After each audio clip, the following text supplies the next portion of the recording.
That's the Eagles and Please Come Home for Christmas. A lovely Christmas song they recorded back in 1978.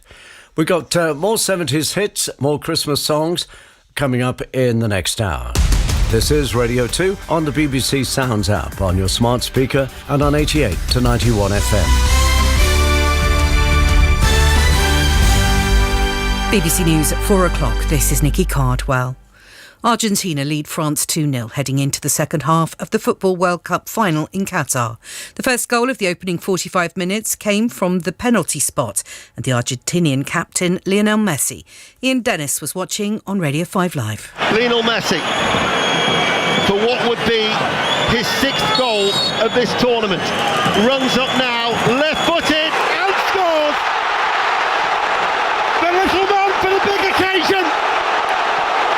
And Lionel Messi is absolutely swamped by his teammates. Angel Di Maria then doubled Argentina's lead. The South American side haven't won the World Cup since 1986. A man has been charged with an immigration offence after 4 people died when their dinghy capsized in the English Channel on Wednesday. Ibrahima Bar, who's 19, is due in court in Folkestone tomorrow. Detectives are still trying to identify the victims. Last week, Rishi Sunak announced that a new command centre would be set up to monitor illegal channel crossings.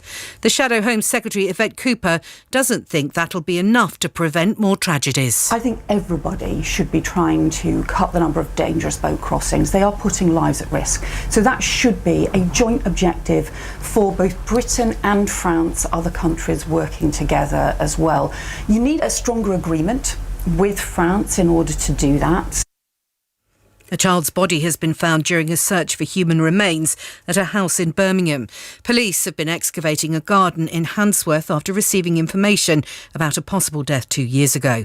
A man and a woman in their early 40s have been charged with neglect. The government's rebuffed the latest calls to increase public sector pay above inflation as more strike action by health workers looms. Members of the Royal College of Nursing are due to walk out again in England, Wales and Northern Ireland on Tuesday, demanding a 19% wage rise. Ministers say that's unaffordable and they have a duty to keep finances under control.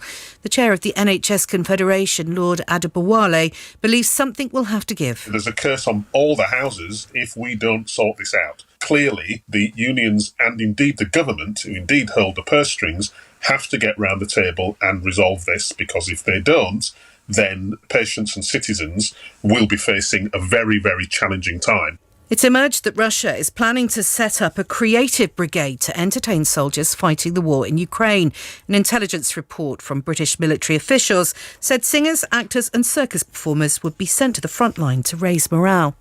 And Gareth Southgate is staying on as England football manager. The 52-year-old had been considering his future after the team's quarter-final exit at the World Cup, but will now remain in post until after the European Championships in 18 months' time. BBC News, it's 4:03.